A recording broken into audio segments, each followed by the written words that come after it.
We're approaching the end of 2022 with the new year right on the horizon. And when we get to the new year, it's going to feel like spring training is pretty close. So at this point, the Orioles have made some moves. I thought, why not? Let's take a first crack at predicting the Orioles opening day roster. That's coming up on this episode of the Locked On Orioles podcast. You are Locked On Orioles, your daily Baltimore Orioles podcast. Part of the Locked On Podcast Network, your team every day.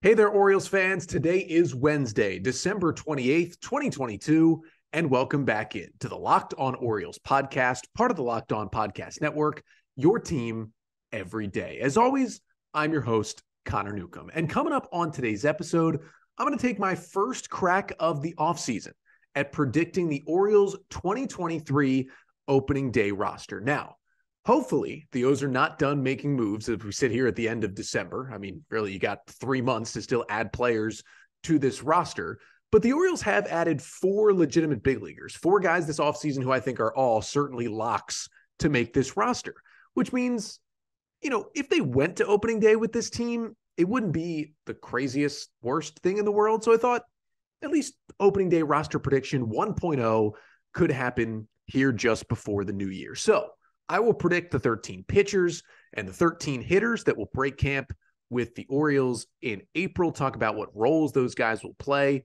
and which players would be just on the outside looking in of that opening day roster and ready to potentially fill in quickly if there's injuries, or also take a look at what the Orioles still could add throughout the rest of this offseason. But that's all coming up on this episode of the Locked On Orioles podcast. Before we get there, just want to thank you for making Locked On Orioles your first podcast listen of the day all this season, all of 2022. Just got one more episode in 2022 after this one. Then when we come back next week, it will be January 2023 leading into the new year.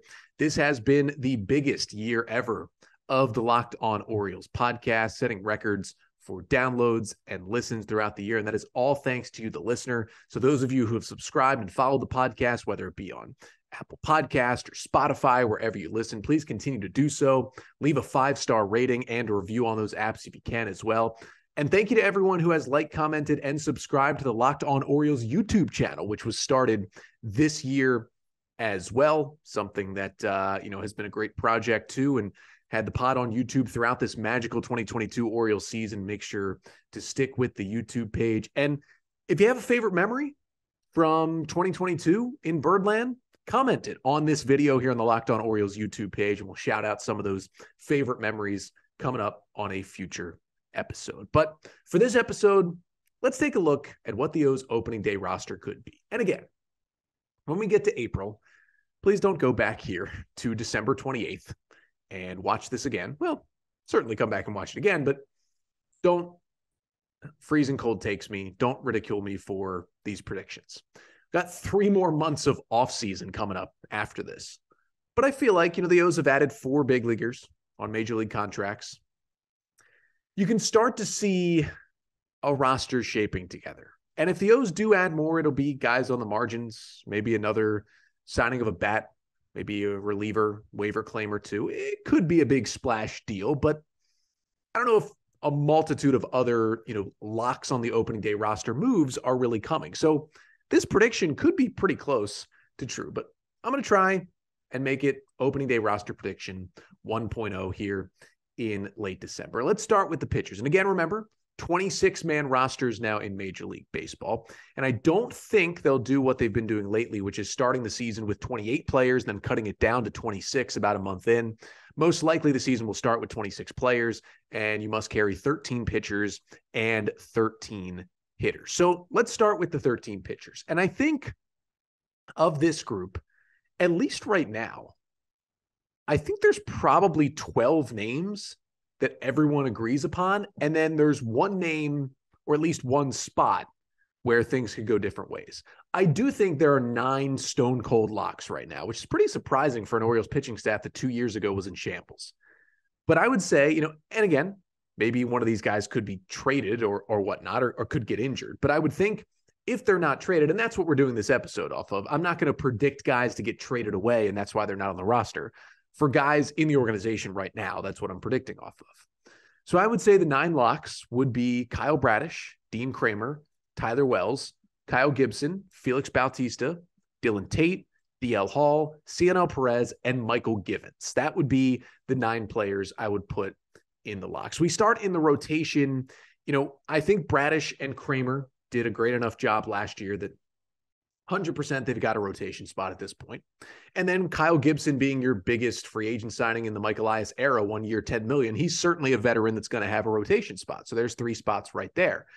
And then whether Tyler Wells is in the bullpen or the rotation, we don't quite know yet. I would at this point probably put him in the rotation if the O's don't add any more starting pitchers. But if they do, Wells would get put in the bullpen where he was great in 2021. Either way, he's got a spot right now. I would put him in the projected rotation, maybe in the number 5 spot. Then you turn to the bullpen, obviously with how amazing Felix Bautista was last year. He's locked down the closer spot. Dylan Tate was an amazing setup man, kind of turning into a veteran in this bullpen. He's in there. Michael Givens, easy choice, and you just signed him to a $5 million major league deal coming back to Baltimore. He's certainly going to be in that pen. Cionel Perez, I still have my questions about, and I think he could be dealt this offseason. But if he's still around, he had a sub-2 ERA for most of the year. He's going to be the top lefty in that bullpen. And then DL Hall. We don't know what the role is going to be, but he was good enough down the stretch with the O's last year. He's got high enough prospect standing. Whatever the role is, whether it's starter or reliever, he's going to be on this opening day roster pitching for the Orioles. So that would be the 9 locks for me. Then you go to the final 4 spots. I think 3 of these final 4 spots are not locks, but they're almost like probably. It's not stone cold lock.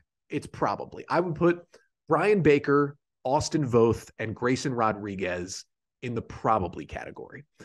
Brian Baker was elite down the stretch out of the Orioles bullpen last year, was probably their second best reliever. He might have been their best reliever at the end of the season. That's how good he was, but was shaky and really up and down throughout the year before that. So if he comes into spring training and kind of looks like early year Brian Baker again, there's a chance he maybe wouldn't be a lock. But if you look at the stuff, he's got the second best stuff in the bullpen behind Felix Bautista. I guess third if you put DL Hall in the pen, but either way, he's got elite stuff. He's going to be in that pen most likely.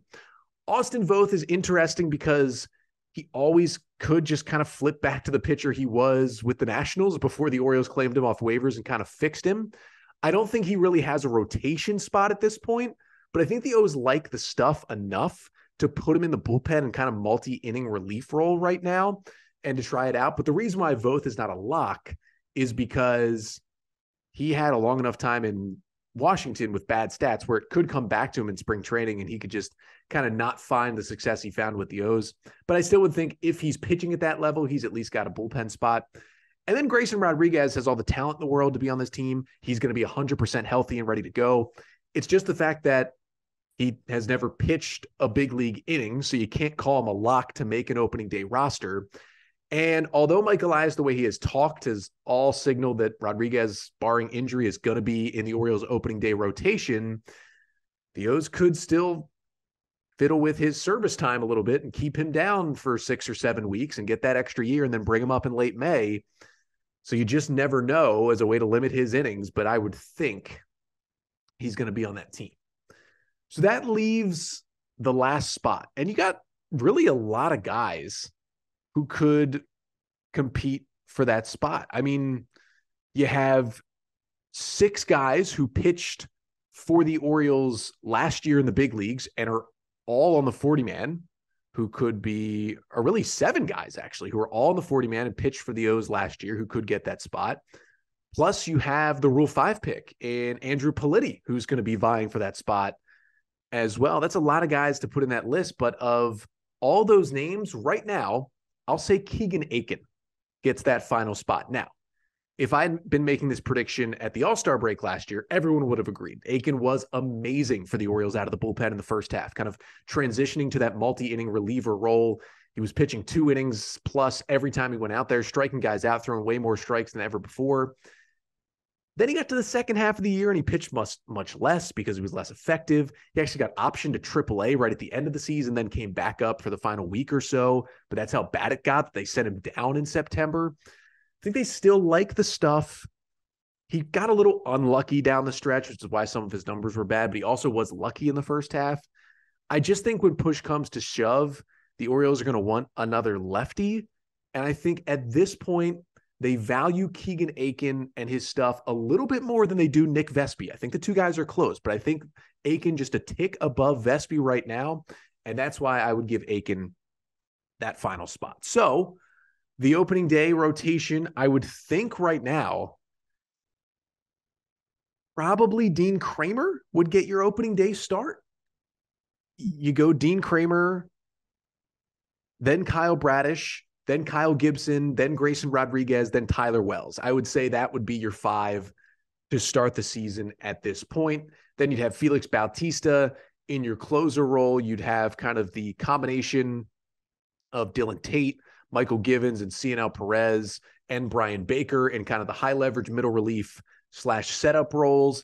And then you'd have multi-inning reliever roles for Keegan Akin, Austin Voth, and DL Hall, with potentially DL Hall being kind of a 6th starter in a piggyback role. Maybe he's with Grayson Rodriguez to kind of limit those innings, but that would be your 13 pitchers. Now, I put 6 guys on the list of just missed the cut. Guys who, if they ended up on the opening day roster, I wouldn't be surprised. And these are 6 guys who I think could certainly, and I almost expect most of them to pitch for the Orioles at some point next season. Joey Crable, Mike Baumann, Andrew Politti, Nick Vespi, Logan Gillespie, and Spencer Watkins are my 6 guys who just missed the cut. For Watkins, I think he's not super effective out of the bullpen, so he really kind of has to be a starter if he's on the roster. And I think there's just too many guys ahead of him on the depth chart among starters right now. So I think Watkins will probably start the year in the Norfolk Tides rotation and be a depth piece. Logan Gillespie has solid stuff, but I do think there's just more relievers ahead of him right now. Again, will be a good depth piece in AAA. Nick Vespi, it could come down to Vespi versus Akin for that final spot right now to get a lefty in there. I just think Akin's stuff is a little better. The body of work is a little bit better and more polished. I still like Vespi, but he could be kind of the odd man out. Andrew Politti is interesting because he's the Rule 5 pick, so if he doesn't make the opening day roster, you do have to return him to the Red Sox. I just don't know enough about him at this point, what his stuff is. This opinion could change when we really see him pitch in spring training against big league hitters, but right now just not seeing enough. And Mike Elias has returned his fair share of Rule 5 picks. You know, really the only guy that's stuck so far is Tyler Wells. So I could certainly see him returning Politti as well. Mike Baumann, you know, could kind of fill in the Austin Voth role. If Voth kind of sputters out in spring training, I think Baumann would be the guy and step up into that multi-inning reliever role who could also start for you. He was up and down at the end of the year with the Orioles, but definitely is going to have a good shot in spring training. And then Joey Crable is just going to be the odd man out. I mean, he was just so bad at the end of last year. Also ended up getting optioned to AAA in September because he was bad, even after a really good first half as a middle reliever for the Orioles. I think Crable is actually in danger of being DFA'd this offseason to make some room on the 40-man roster. But even if he does survive, he'll be in the mix. He's a righty who gets lefties out. But I just think the upside for him is not what it is for the other relievers. And then I just threw some other names in there who will be in the mix. Most of these guys are on the 40-man roster. Yenier Cano, who we saw briefly last year, came over in the Jorge Lopez trade. Cole Uvala, right-handed pitcher they got in the minor league phase of the Rule 5 draft last year, was the closer for the Tides for a good amount of the season. Noah Denoyer, the righty who was added to the 40-man roster this offseason. Easton Lucas, kind of an interesting lefty with good stuff. Chris Valamont, who the O's claimed on waivers last year, but never got him to the big leagues. Big stuff from the right side, has some walk issues. And then Edward Bizardo, who the Orioles signed to a minor league deal earlier in the offseason, did pitch a solid amount with the Red Sox in the bigs last year with good numbers. So I do think that righty could have a chance as well. But kind of that's the look at the 13 pitchers I would pick. Bradish, Kramer, Wells, Gibson, Bautista, Tate, Hall, Perez, Givens, Baker, Rodriguez, Voth, and Akin would be my 13 pitchers. But let's turn to the hitters now, because honestly, I feel like when putting together this list right now, picking the hitters way easier than picking the pitchers. The pitchers were tough. The hitters, I think you could think right now and probably easily come up with those 13 guys. But we'll talk about it, who those hitters could be, coming up next. But first, this episode of the Locked On Orioles podcast is brought to you by BetOnline.net, which is your number one source for sports betting info, stats, news, and analysis this December because we're getting close to the new year. And this week always means college football bowl games. The big bowls are coming up, New Year's Eve, New Year's Day, but also you've got the semifinals in the college football playoff coming up on Saturday. You've got Georgia looking to repeat as champions. They'll take on Ohio State. You've got Michigan and TCU, two great games coming up on Saturday, and then a full slate of NFL action on Sunday. You can get all the lines and the odds for all those games at betonline.net. Plus, there's college basketball, there's the NBA, there's the NHL going on pretty much every single night. And if you love sports podcasts, which I hope you do if you're listening to this one, you can even find those at BetOnline as well. They are always the fastest and easiest way to get your betting info. So head to the website today or use your mobile device to learn more at BetOnline, where the game starts. So I'm taking my first crack at the Orioles opening day roster for 2023. Prediction 1.0. We'll have many more opening day roster predictions as we get closer and closer to spring training and then opening day.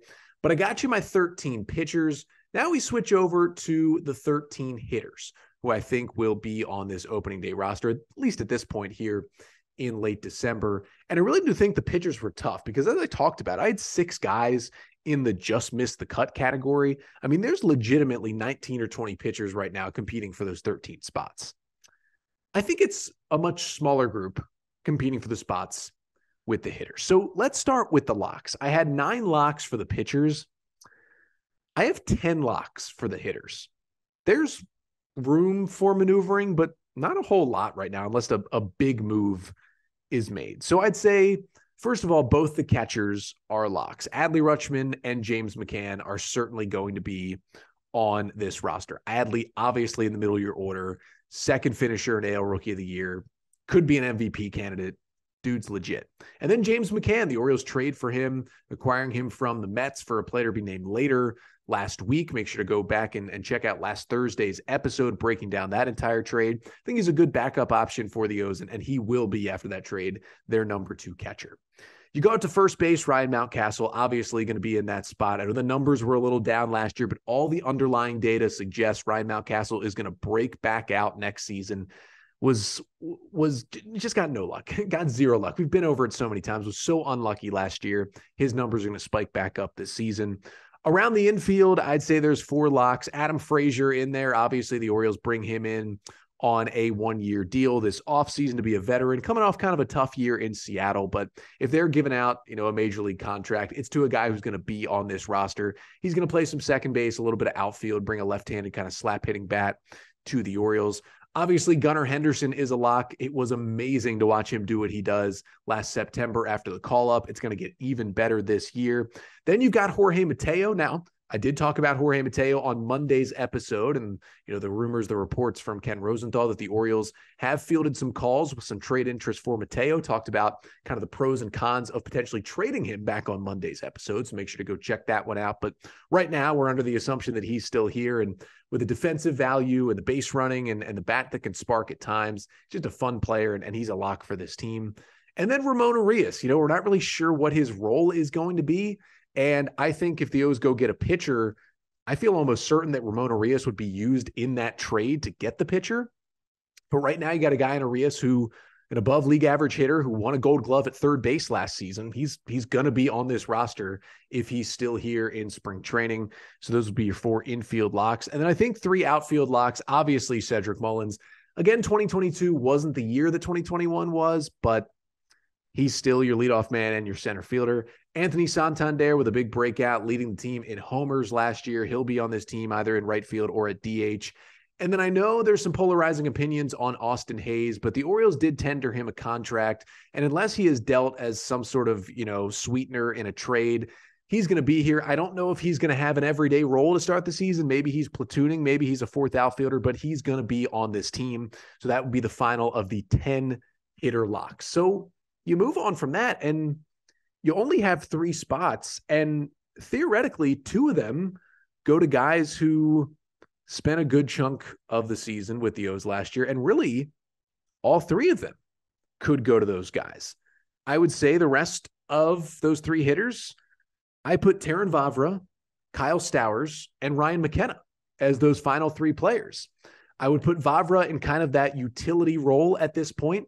He can play second base, shortstop, a little third. He can play all three outfield positions if you need him to as well. He even worked out a good amount at first base last year if you need that in a pinch. He can help you everywhere. He's got an interesting bat with a good batter's eye, kind of a different kind of more slap hitter like Adam Frazier. I think he just can help this team. I don't know if his ceiling is super high, but he might have a high floor, which could help the O's off the bench. Then Kyle Stowers, again, don't exactly know what the O's are going to get out of Kyle Stowers. We didn't see a big enough of a sample size in 2022, but he's got serious pop from the left side and plays a solid outfield corner defense and can play center field in a pinch. I think the O's are going to want to see a lot more from him. Maybe some sort of Stowers-Hayes platoon happens, but he's going to be on this roster. And then really the final spot was the only one where I had some questions about it. I considered Jordan Westburg for the final spot. I considered a couple of the, minor league signing guys, Franchy Cordero and Nomar Mazara for that spot, but I gave it to Ryan McKenna just because at least for now, I think he has the inside track. I don't believe McKenna has any options left with the Orioles, which means they got to keep him on the roster. I don't know if another team would claim him at this point, but if the role on the roster that's left is kind of the defensive replacement / pinch runner fifth outfielder spot, really nobody else fits that except for Ryan McKenna. I mean, the only guy really in the org that's close to the big leagues that fits that would be Daz Cameron, who the Orioles claimed off waivers from the Tigers and then outrighted to AAA. But McKenna, a much more proven and just better player than Cameron at this point, I think, and has been obviously with the O's for much longer. He can hit lefties a little bit. He didn't really do it down the stretch last year, but he did it early in the season, so can provide that with the bat. Can play all three outfield positions very well, can run well. He's a good pinch runner and defensive replacement, especially for Anthony Santander if he's starting in the outfield. So although the upside, again, just isn't what some people thought it could be for McKenna when he was rising up through the Orioles system, I think he gets that final spot in kind of a bench role over those other guys. So the way I would see kind of the lineup shaking out, let's assume the Orioles are facing a right-hander on opening day. You'd have Cedric Mullins hitting leadoff and playing center field. Adley Rutschman would catch and bat second. Gunnar Henderson at third base. He would be hitting third. Anthony Santander in right field would be the fourth hitter for the Orioles. Then you're probably looking at Ryan Mountcastle at first base, hitting fifth. Then guys could be moved around in the order behind that. I would say maybe Kyle Stowers hitting sixth in left field puts together a pretty good offseason. Maybe you have Ramon Arias playing second base, hitting seventh, and then Adam Frazier, your DH, I guess. Those positions could be moved around of all those guys hitting eighth, and then Jorge Mateo at shortstop batting ninth, which would give you James McCann off the bench, along with Austin Hayes, Terrin Vavra, and Ryan McKenna. Now, the guys who I considered for these spots, but ultimately did not get them, I would say Jordan Westburg would be number one. Now, the one thing holding him back is he is currently not on the 40-man roster, doesn't have to be put on the 40-man until next offseason. So if the O's don't do it, they don't have to do it at this point. He can hit his way onto this opening day roster. He certainly can. He also could use maybe a little more seasoning in AAA. We will kind of have to see how he looks in Sarasota. Joey Ortiz also considered. He was placed on the 40-man roster this offseason, but I think he's definitely a guy who the O's are going to want to see more out of in AAA with the bat to see if that bat's going to play. The glove is big league ready, but they're going to want to see a bigger sample size from the bat in AAA. I mentioned Nomar Mazara. O's signed him to a minor league deal. Got some big pop from the left side, but a lot of swing and miss. He does not play a good outfield. He would really have to hit to make this team. Franchy Cordero, the same kind of thing. Huge pop, lots of swing and miss. O's got him on a minor league deal. I put him and Mazara kind of in the same category. If they really, really hit for power in spring training, they could be added to this roster as kind of that first base, corner outfield DH spot. And then I threw Daz Cameron on the list just because he's a similar player to Ryan McKenna. He's not on the 40-man, but he's in the organization. He has some big league time with the Tigers. And you never know if the O's want that kind of fifth outfielder, pinch runner, defensive replacement role. Cameron could certainly outplay McKenna in spring training and potentially win that final roster spot. But that's what I think the roster looks like. I gave you the pitchers. The hitters would be Rutschman, McCann, Mountcastle, Frazier, Henderson, Mateo, Urias, Mullins, Santander, Hayes, Vavra, Stowers, and McKenna. So that's what it would look like now. But we're going to finish up the pod coming up next talking about who could be added throughout the rest of the offseason, what kind of player at least, and who would be taken off this projected roster if those additions were made. But first, let's picture this. You're hanging out with some friends and putting back a few drinks. A few becomes a few too many, and as the evening comes to an end and people start to head out, you think of calling for a ride. But nah, you live nearby. You can make it home okay. It's no big deal. What are the odds you'll get pulled over anyway? And even so, what's the worst that could happen? Your insurance goes up, you lose your license, you lose your job, you total your car, you kill someone. Everyone knows about the risks of driving drunk. The results are tragic and often deadly. However, that still doesn't stop everyone from getting behind the wheel while under the influence. That's why police officers are out there right now, looking for impaired drivers on our roads to save lives. So if you think you're okay to drive after a few drinks, think again, play it safe, and plan ahead to get a ride. It only takes one mistake to change your life or someone else's forever. Drive sober or get pulled over. So I just finished up Orioles 2023 opening day roster prediction 1.0. Here are the players once again. The 13 pitchers: Bradish, Kramer, Wells, Gibson, Bautista, Tate, Hall, Perez, Givens, Baker, Rodriguez, Voth, and Akin. And the 13 hitters: Rutschman, McCann, Mountcastle, Frazier, Henderson, Mateo, Urias, Mullins, Santander, Hayes, Vavra, Stowers, and McKenna. That would be the prediction, at least at this point in late December. But of course, additions could and probably should be made to the roster throughout the rest. You still got basically 3 months to go in this offseason. I think two things that the Orioles could really do is still add another starting pitcher, whether it's in free agency, whether it's via trade. O's could do either. Could swing a big trade for an ace even.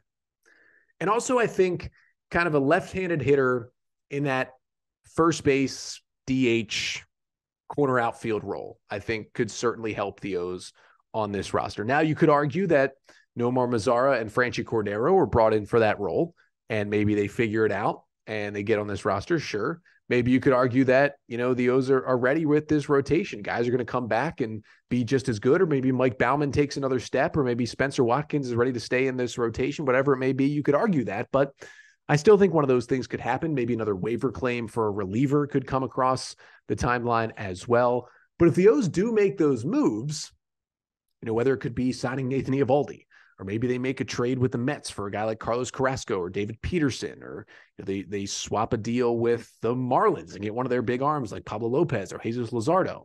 If they do add a starting pitcher who is legitimately going to be in the rotation, I'd probably say Keegan Akin would be the guy who gets left off the roster. I talked about how, he was kind of my 13th pick of the pitchers. I think Akin would get left off the roster. You would move Tyler Wells from the rotation into the bullpen, kind of back into the role we saw him be so dominant in as a rookie in 2021. And it would be a pretty seamless transition. Akin was just so shaky down the stretch. You don't know what he's really going to be. He got hit hard. I think he would be the next guy off that roster. Then when you turn to the hitting side, if you did add one of those, power hitting left-handed hitters, or maybe Mazara or Cordero work out, I guess you would have to say Ryan McKenna would be off the roster at that point. The only issue is then you kind of lose that speed defense outfield guy off the bench. Stowers can do some of those things, but not nearly as well as McKenna. And Vavra can do some of those things, but not nearly as well as McKenna. Maybe if you add more of a big-time piece in that kind of corner outfield left-handed hitter spot, maybe it moves Austin Hayes to more of a fourth outfielder off the bench role, which would be perfectly fine. He takes McKenna's role and McKenna goes to AAA. I think that could happen, but there might need to be more maneuvering, or maybe in one of these trades, potentially a big leaguer goes the other way, whether it's Ramon Urias or Jorge Mateo or Kyle Stowers or someone like that gets dealt away, could make that decision potentially a little bit easier for the Orioles. But that's what I think, at least at this point in late December, the Orioles opening day roster could look like come 2023. But I'll have plenty more of these predictions coming up on the pod and plenty more content coming up on the podcast as well. So we'll be back for one more episode this week coming up on Friday to round out 2022, taking a look at some trade targets continuing for the Orioles as hopefully they get into 2023 with maybe a big move on their mind for this offseason. But until then, I'm Connor Newcomb, and this has been the Locked On Orioles podcast, part of the Locked On Podcast Network. Your team every day.